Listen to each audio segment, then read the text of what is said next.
Sebabs რომ ეს ომის თემა იმდენად ისეთი დახვეწილი სამანიპულაციო საშუალებაა, რომ ამასთან დაპირისპირება, ანუ ჩვენ ხო რაც უფრო მეც ვლაპარაკობთ, ხო უფრო მეტად ისმის ეს სიტყვა, ან შეიძლება სიტყვების სწორად შევარჩიოთ უბრალოდ დისკუსიის დროს, რომ ეს პირიქით ამ ეხლა შიშზე გამახსენდა, რომ შიშს უფრო გააღრმავებს, ანუ ის არგუმენტს კი ვერ გაიგებს, არამედ ის ვიც არ ფიქრობდა, ფიქრს დაიწყებს და ეს ფიქრი მოიტან შიშს. აი ამას რას უპასუხობთ? ვინც არ ფიქრობდა, ფიქრი დაიწყებს, ჩავთვალოთ, რომ ჩვენ ნახევარი საქმე მინიმუმ გავაკეთეთ. ხო, მაგრამ თუ შიშმა დასძლია არგუმენტი. აი ახლა ზუსტად მანდ გეტყვით. ხო. ძალიან ისე ზოგად თეორიებში რო წავიდეთ, მოდი ორ რამეს ვიტყვი, ესე რაც ფაქტია.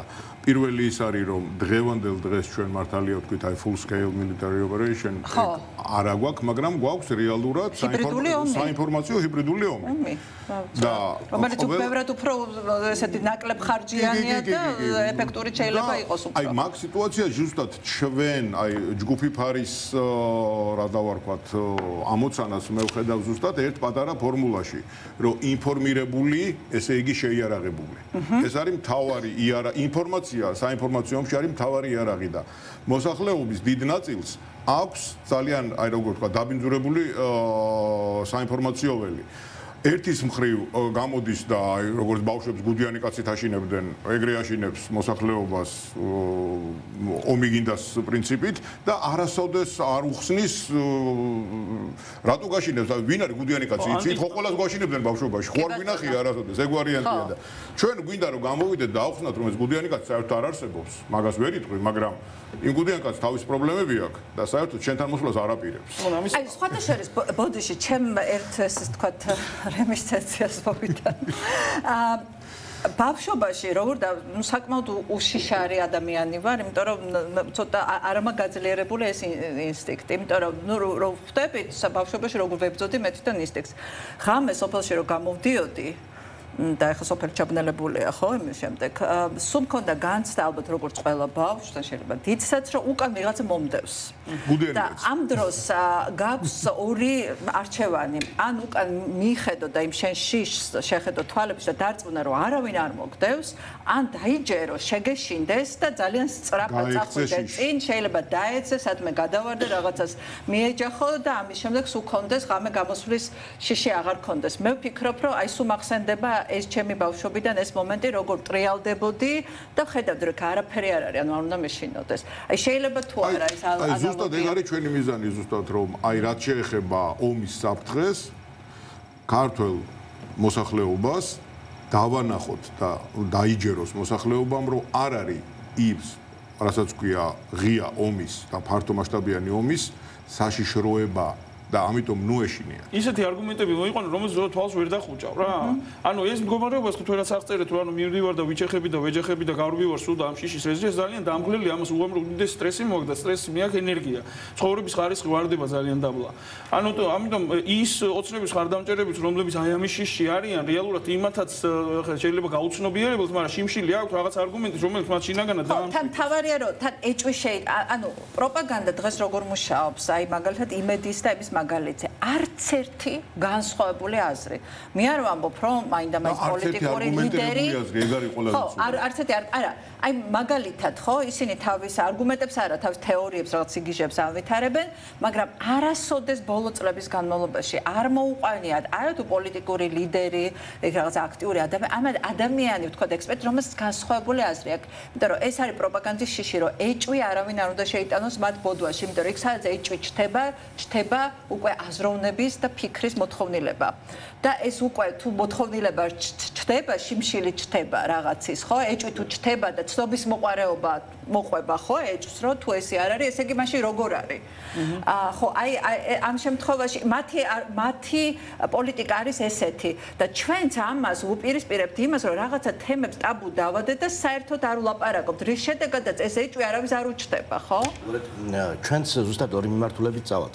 ერთი მიმართულება ზუსტად ეგ არის რომ ოცნება მოგვიყვანოს კონკრეტული მაგალითები ანუ ომი აი როგორ ხედავს ის ომის საშიშროებას ვინ რუსეთი გვეომება ანუ რუსეთს ხედავს ის მთავარ საფრთხედ შემდეგ ის ვალდებულებები რომელიც მას აქვს ამ ომის პრევენციისთვის ამ ინსტრუმენტებს როგორ იყენებს ანუ ამ პოლემიკაში თუნდაც სამხრივი მაგრამ ჩვენგან ეს შეკითხვები უნდა იყოს მასობრივი და რაღაცნაირად ეს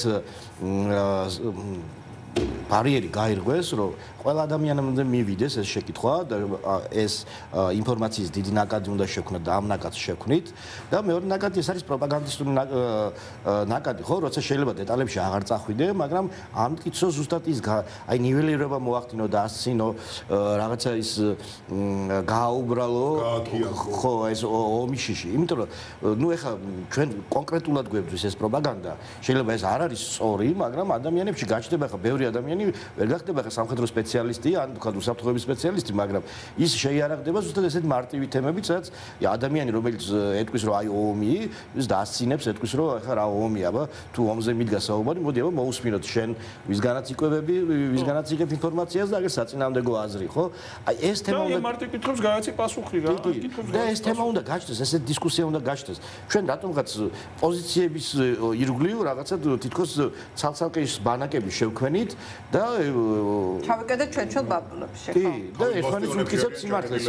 ხო, ანუ ეხლა თუნდაც იქიდან გამომდინარე, რომ ნუ მე ჩემი მაყურებელი მიყურებს, ხო, რომელიც ასე ვთქვათ, მაინც ჩვენი ბაბლია, რომელიც ანუ იმიტომ რომ სამწუხაროდ ესე მოხდა ტელევიზიები ჩაიკიდა ეს მომხრეების პოლიტიკური მომხრეების მასში ესე ვთქვათ ბაბლში.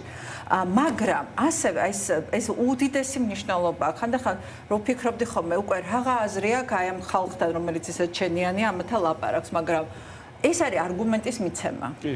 იარაღის მიცემა. იარაღის, ანუ ის მიყურებს მე იმიტომ რომ დარწმუნე თავის პოზიციაში მე მივცე მას არგუმენტი, ჩემმა სტუმრებმა უფრო სწორად, მისცენ არგუმენტი და შემდეგ ის როდესაც თავის მეზობელს, თავის ნათესავს, თავის ოჯახის წევრს ესეთივით არსებობს, თავის ვიღაცას ქუჩაში შეხვდება, არ ვიცი, შორეულ ნაცნობს და დაელაპარაკება, მას ჰქონდეს არგუმენტი და თუ ჩვენ ვერ ვაღწევთ, ანუ მე ვერ ვაღწევ იმედის მაყურებლამდე, მას შეუძლია აი ამ ფორმით მიაღწიოს. კი, აბსოლუტურად, ანუ აი ეს მე ამას ვხედავ ეხა აი ამ მთლიანი საზოგადოებრივი კონსოლიდაციის პროცესის ფარგლებში, ანუ საზოგადოება ეხა ხდება კომპეტენტური ერკვევა პოლიტიკაში, პოლიტიკური დღის წესრიგის შემქმნელი ხდება საზოგადოება, ეს ყალიბდება. რა ფაქტია ვხედავთ რომ მთავარი მოთამაშე პოლიტიკური დღის წესრიგის შექმნის ამბავში არის ეხა ხალხი, საზოგადოება, ეს დეცენტრალიზებული, თვითორგანიზებული რაღაცა ჯგუფები, რომლებიც იწყებენ ისეთ თემებზე მსჯელობას, ანუ ხო აი ახსენე აი მაგდა მამუკაშვილი, სხვადასხვა ინფლუენსერები არიან, პატა ციკოლია არის, სხვადასხვა ადამიანები არიან ლაშიძე მისაშვილი. ეს კიდე ექსპერტიზა კიდე ცალკეა, ხო, მაგრამ ადამიანები კულტურის სფეროს წარმოადგენენ, უბრალოდ სხვადასხვა სფეროები და ამ თემებზე იწყებენ საუბარს. ეს არის ძალიან სერიოზული პროცესი. და ეს ახალ შედეგებამდე, ანუ ახალ რეალობამდე გავყავართ. ანუ საზოგადოება ხდება პოლიტიკურად აქტიური და ყველა ის თემა, რომელიც ანუ პოლიტიკურ დღის წესრიგში არის მწვავე თემა, ამათვის ხდება საინტერესო და მნიშვნელოვანი. ეს გვიხსნის ჩვენ ანუ სიღრმისეული ცოდნის მქონე ადამიანებს და გამოცდილების მქონე ადამიანებს სივრცეს და გასაქანს რომ შემოვიტანოთ უკვე რეალურად ანუ მრავალმხრივი ანალიზი და შემოვიტანოთ აქტიური დისკუსია და ამ პროპაგანდას უკვე ერთიანი ფრონტით, ერთიანი ძალისხმევით რაღაცნაირად გაუმკლავდეთ. ამას თუ დაეწევა პოლიტიკური პროცესი, რომელიც აუცილებელია და დარწმუნებული ვარ რომ ეს მაქამდეც მივა, ხო? ანუ რაღაცა პოლიტიკური ცენტრირება მოხდება, იმიტომ რომ სხვანაირად ჩვენ ამ რეჟიმს ვერ მოვიშორეთ, ეს უბრალოდ გააგრძელებს ამ პროპაგანდის ეხლა deep state არის, მე იქ ვიღაცა რაღაც ახალ ტერმინს შემოიტანს და ასე შემდეგ. ამას უბრალოდ ესენი გააგრძელებენ, იმიტომ რომ ხო, კი ბატონო, შეიძლება უცხოპანეტელებამდეც მივიდეთ. ანუ მაგის მეტი რა არის? და ის შეშინებული ადამიანი მაგასაც დაიჯერებს, ხო, საბოლოო ჯამში. ზოგადად ფსიქოლოგიაში ძალიან ცნობილი წესია, რომ პრობლემის მოგვარების პირველი ნაბიჯი არის ამ პრობლემაზე ლაპარაკი. კი, და ვერბალიზაცია. ანუ როდესაც ტრამვირებული ხარ, ხო, როდის იწყებ ამ ტრავმის მოშუშებას, როდესაც უკვე შეგიძლია ლაპარაკი და ამის ვერბალიზაციას აკეთებ და როცა ვერბალიზაციას აკეთებ, შეიძლება ის შიში სულ სხვანაირად გამოჩნდეს. თუ საზოგადოება ჩაიკეტა და ვაიმე ომი და ხმა არ მოიღო, საბოლოოდ ელემენტარულად ყველაფერს თავი რო დავანებოთ, ფსიქოლოგიური ტრავმა მოუვა ერთს. და ზუსტად აი ამ თემაზე ლაპარაკი და მათი არგუმენტირებულად ხას უსვავ დარწმუნება იმაში, რომ ეს შეუძლებელია ეს მოხდეს. ეხლა ის ცნობილი ანეკდოტის არის, ერთს რო ვკითხებიან მეორეზე დათვი რო გამოგეკიდოს რას იზავო და ხეზე ავალო, ხე არ არის, იმას ბოლოს კი მაგრამ შენო ჩემი ნათესავი ხარ თუ ხო და ეხლა ამ ეტაპზე ისეთ სიტუაცია, ისეთი არგუმენტებით მოდიან, რო იტყვიან ხელისუფლების პროპაგანდისტები რომ დაახლოებით აი მაგ ანეკდოტიდან გამოდის, იმიტომ რომ გისმობენ ყველაფერს რა, აი რუსეთს რაკეტები აქვს, რუსეთს ისა აქვს, ესა აქვს, მაგრამ მე ერთ საინტერესო მომენტს გეტყვით სხვათა შორის. გავიხსენოთ ყველამ ძალიან კარგად 2008 წლის ომი. რუსეთმა მკვეთრად გაყოფილი ორ ნაწილად გაყო საქართველოს საბრძოლო ოპერაციების მხრივ. აღმოსავლეთ საქართველოში როკის გვირაბი და ძარაზგზით შემოვიდა და დასავლეთ საქართველოში ძირითადი რეალურად მხარდამჭერი საქმიანობა იყო რუსული ფლოტი. ძალიან ცნობილი კრეისერი მოსკვა, რომელიც ძალიან კარგად ვიცით რა მიმართულებით არის წასული და არა მარტო ეგ, მაგრამ პრაქტიკულად შავ-ზღვაში ფლოტი აღარ აქვს. ყველაფერს თავი რო დავანებოთ. ეს უკრაინის ომმა ასე ვთქვათ.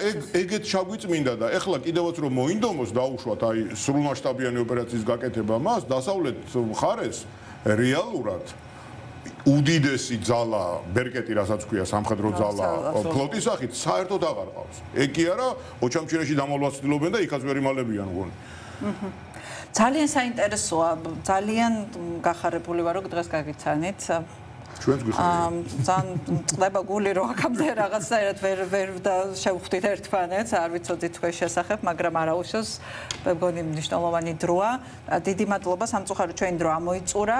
გიორგი თუდად ასე ვთქვათ შეუძლოდ გახდა და გარეთ გავიდა ცოტა ხნით. მე ამით დაგემშვიდობებით გიორგი თავდგირიძე, დავით გუნაშვილი, ვასილ გოგოლაძე, სამივე ადამიანი, ესეთი პოლკოვნიკი და დიდი გამოცდილების მქონე სამხედრო სფეროში და ეხლა ჯგუფი ფარის წარმომადგენლები იყვნენ ჩვენთან ერთად. მოკლედ მე მგონი საინტერესო დისკუსია გამოგვივიდა. დიდი მადლობა და ამით დაგემშვიდობებით და გავაგრძელებთ ჩვენს ინტენსიურ ურთიერთობას. დიდი მადლობა.